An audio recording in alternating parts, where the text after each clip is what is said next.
I think I was born with a full face of makeup. Makes me happy. I looking at myself and Yeah. feeling, she's a fine girl.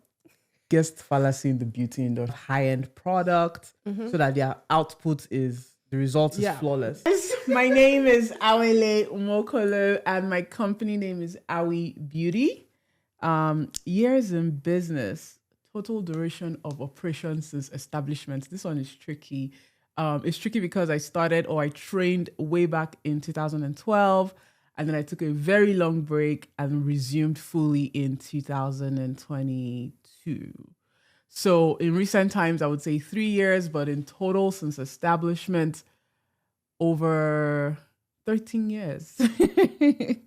Most valuable advice, key guidance received or given in entrepreneurship. I would say take that chance.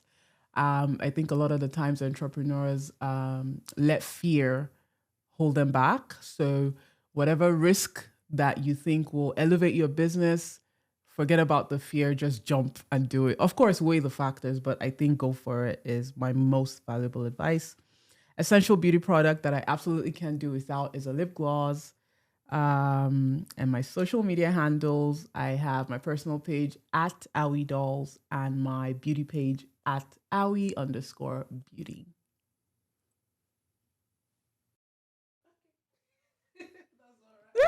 Well, at what point, did you decide you're going to go into the makeup industry? Was it like there was a gap in the market or the love for makeup? What was the trigger? Honestly, I think I was born with a full face of makeup. Oh, I see. Like You literally love came it. out of my mother's womb with a face bit. Because as far back as I can remember, like being a little girl, maybe 5 or 6, I had attitude about how I looked. Mhm. I was very conscious. It used to drive my mother crazy. Why she would buy things for everybody and they would take it, and me, I had questions like why? Yeah. Why is it ugly? Why is it this color? Why is it this? Why is it that? And then as I grew into teenage years, I then started to dress my mother up. Yeah. Literally would pick out what she was wearing for the week to Yeah. work. And then Saturday and Sundays, I'm there and church events and Yeah. stuff. I would pick out the color combinations as if there's no uniform. I see. I would tell her, no, the red looks better with the wine, or the white looks better with the gold. And then actually like put on some makeup for her. Mm-hmm. So I had a gap year after high school where I was trying to get into university. You know how jams all of us. And I didn't get admission that year. My mother was like, there's no way you're going to be at home just doing nothing until next year, right? So you should learn a trade. And she thought, okay, because I'm a beauty girl, I love everything fashion, hair, makeup. She should put me in hairdressing school. And she put me in this horrible, I will never forget this lady. These roadside hairdresser stores, that do Ghana weaving and weave-ons and all that. She was just so rude. And when you train with such people, they think you're there as a house help. So she literally was turning me to her slave, having me run errands, trek miles to buy her food. And I was like, I just told my mom, I said, I don't want to learn hair again. I see. She's like, so what else will you do? I said, makeup. Okay. I would love to learn makeup. So the very next day or so, she made some calls. By the next week, she had found this studio not too far from our house. And, she gave me transport fare. She's like, enjoy.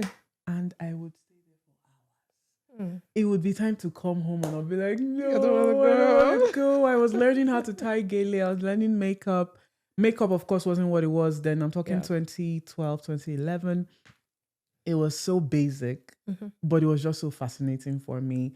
And when I would go home, I'd practice on everybody. Myself, my sister, my cousin, my mother herself. I was just so eager to learn. Oh, today I learned how to fix lashes. Sit down. Yep. Oh, today I learned how to draw eyebrows. Sit down. Oh, today I learned how to do this. So I was very, very passionate about makeup from very young. When it comes to childhood, most times kids kind of emulate or look up to someone, and that kind of channel their interest, whatever. So was there like somebody in your life who was into makeup or into fashion that you loved, and the looks that kind of triggered you or fascinated you? Actually, I can't think of anybody. My mother was a proper fashion lady, way ahead of her time. But I will not say she did anything extra, like especially with makeup. My dad doesn't like that. I remember I had a very one big fight me and him had was because I had so much makeup on and it was eyeshadow blue. So she, as a wife, didn't use colors, didn't kept her makeup very clean, very basic, lip gloss, eye pencil, that type of thing. So I wouldn't say it came from her, and I wouldn't say it came from one particular person. That's why I said I think I was born with like foundation and lipstick because I looking back, I can't say. Of course, makeup wasn't what it was. It's not what it is now back then, right? So the makeup back then was like thin eyeliners, and so there wasn't even anything. And which year was that?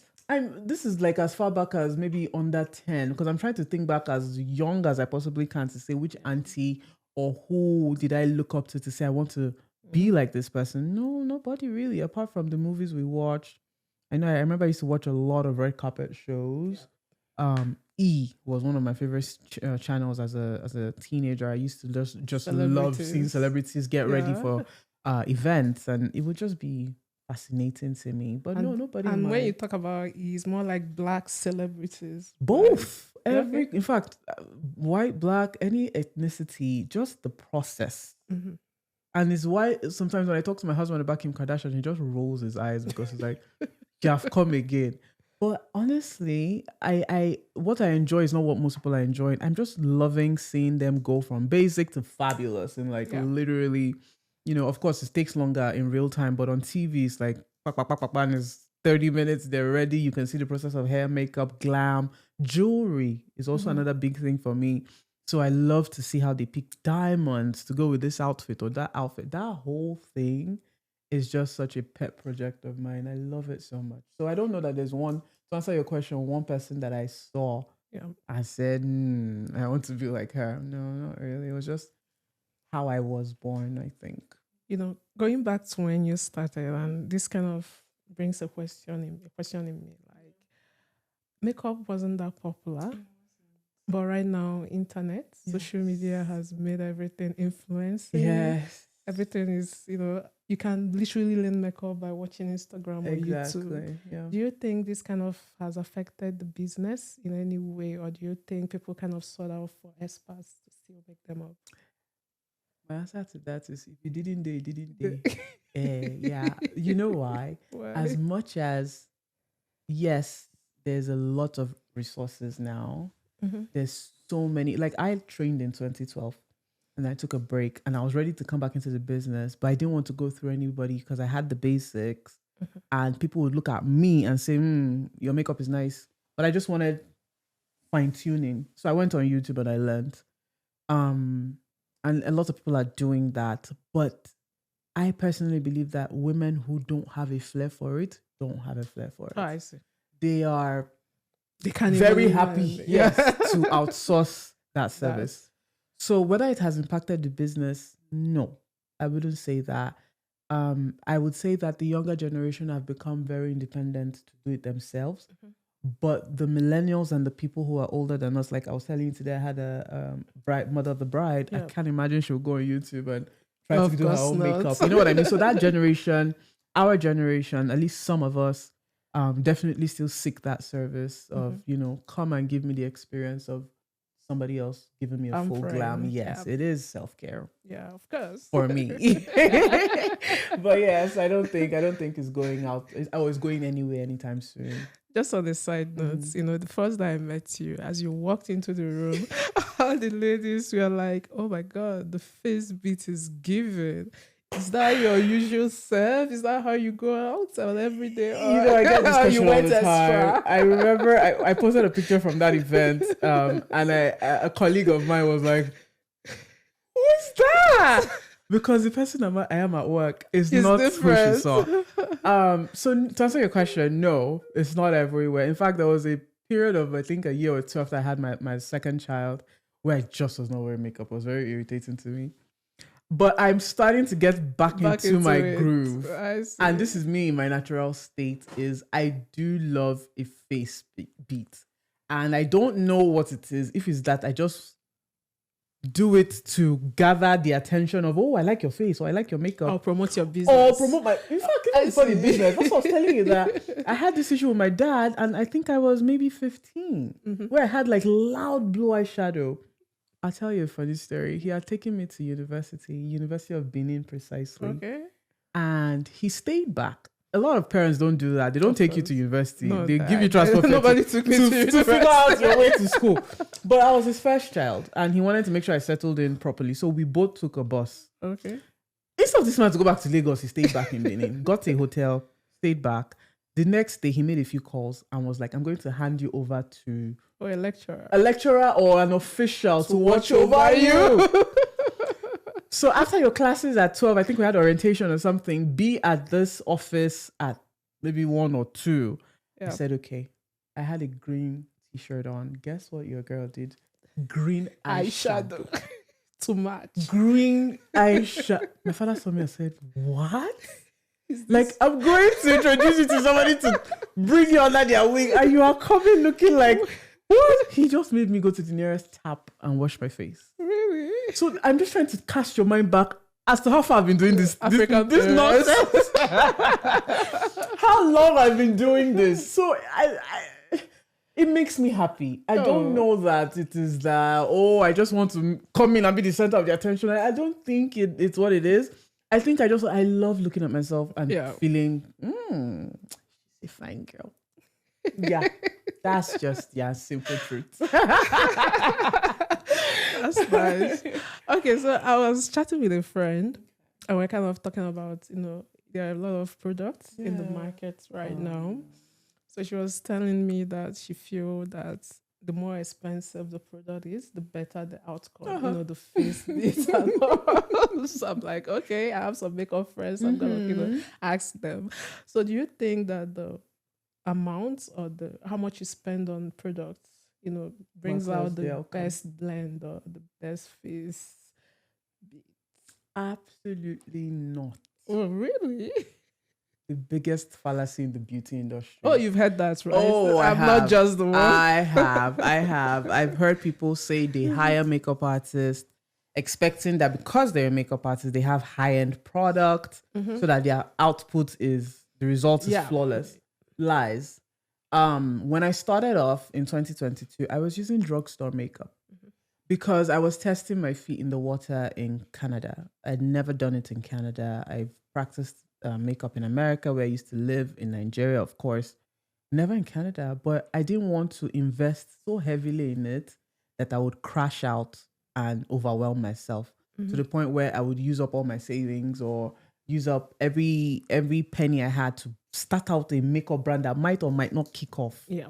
Because I noticed North Americans were very independent. We barely outsource things, right? So I didn't know that there was a huge Nigerian community of people going to weddings every Saturday or going to events or doing photo shoots or whatever. So I was afraid. I thought, honestly, that nobody was going to patronize me. I was surprised when I found out the number of makeup artists we even have in Edmonton. I know alone. a few, So I really was scared. So I played safe. And I went to Walmart, actually, and I bought a ton of Revlon products. Not Revlon, I'm sorry, Maybelline. Oh, Maybelline, yeah. I bought a ton of Maybelline foundations, just different shades. A bottle of Maybelline foundation, I think, was $11 something. 19. Yeah, it's not usually above no, 20. it's not. It's not. Concealers as well. I bought Elf concealers. Powders were Maybelline as well. And I'm just trying to explain to you the misconception. Yes, it was such a basic drugstore brand, but the results I was getting was better than some of what I was seeing online. And you would hear the client say, it feels so light. I don't feel, my face is not cakey. Doesn't feel heavy at all. And they don't know the difference because maybe they don't know so much about makeup. A client like that might not care if you're using Fenty or MAC or whatever as opposed to Maybelline. But what the client cares about at that point is how their face looks. And it looked perfect to them. So that's good enough. That's the result they're looking for. Yeah. So it doesn't matter if you're using a high-end product, a foundation bottle that's $70 or one that's $22. You know what is important? Application. once you've mastered the skill of applying product, except that product is expired or it's just really, really bad formula, there's just no way you can mess up application. Yeah. You must be able to, as a makeup artist, work with any product and achieve a flawless output. Flawlessness is the goal. End goal. Yeah. It's not The how price. the product looks. No, Nobody knows. Nobody knows the price. That's what I'm trying to say. So it doesn't matter. Face, yes, as long as the client is pretty. I personally sometimes will run out of my Estee Lauder foundation. That foundation bottle sometimes I buy for $65, but that's just because I want to splurge. Mm-hmm. I know for a fact that if there's scarcity of that foundation tomorrow, I will make do with Maybelline and I will get the result I want. Yeah. Right? So it doesn't honestly matter the price of your bottle. If you've learned the skill of self-application or client application and you know how to get a flawless base, especially the base, because everything else comes on top of that. Once you've gotten the flawless base, you can maybe play around with some high-end products with your eyeshadow and your lipsticks or whatever. But your foundation must always be flawless, right? So it's just application of the product. It doesn't matter. Okay, from what you're saying, once you get the right foundation or good foundation, you can always improvise with it. You can go from there. I think once you've worked out the basic, which is skin work first, because you can't just, that's a mistake we used to make back in the days, just putting foundation straight on your skin. You have to prep the skin to receive the products you're putting on it. So when you done proper skin work, you've done proper foundation application, concealer application, you've done your contouring, you've done your highlighting. That's why they call it foundation. There's a reason it's foundation. That's the beginning. Yeah. So once you've gotten that beginning part right, you can then work your way up with a variety of products from there. But my point is, it doesn't matter if it's how much it costs. Yes. No, it doesn't. Talking about your clients right now, we have the Hispanic, the white, the black. Work with any type of clients, depending on the skin tone or whatever. Oh, I don't have any preferences. I've worked with all colors of people, all ethnicities. I started off, obviously, with more Nigerians. And I would say, to a large extent, 80% of my clients now are still Nigerians. But I've learned to have range. So I remember when I had my first Caucasian client, I bought one bottle of the lightest foundation I could find. It wasn't her shade. In that moment, I realized that the way we blacks have different complexions, they also have complexions. They're not just all white. So I've learned to have range. And I've gone from the lightest to the darkest shade of foundation just to be able to accommodate any complexion whatsoever. So to answer your question, no, I don't have any preferences for who sits on my chair. I would love to make up more people out of the Nigerian community because I've gotten so comfortable in that zone. And I know how we like our makeup. We're loud, we're boisterous, we want to be the center of attention. Your gele must match this and match that. So sometimes I want to branch out and do something different. And see if an Asian person wants just eyeliner or no eyeshadow at all, so that would be interesting. So the goal is honestly to get more non-Nigerian clients. Okay. So how do you stay current with the, market changes, market trends? How do you stay current? I mean, I am a social media person. I definitely spend a lot of time online. My beauty page, if I were to tell you what comes up on my explore tab or suggested posts, it's all beauty stuff. Because I follow some really great makeup artists, some here in Edmonton, outside Edmonton, and then globally. And they're constantly posting hacks. They're constantly posting, tricks that you can use to improve on what you're already doing. It is very important in any industry to make sure that you're not left behind. Because, like I said, I learned in 2012, and then I wanted to come back to the business. I had to go and learn what's going on right now. Even as far back as 2016, the way we contoured, the way we highlighted, it was such loud concealers and the nose bridge. So that's not happening right now, right? Yeah. So that's everything blends. Everything must blend. There's more focus on complexion work now So and it might not be this same pattern in 5 years or in 2 years. So you must move with the times, and you must make sure that you're not doing what a client comes to you now and you're giving her a face beat of 5 years ago. 5 years ago, yeah.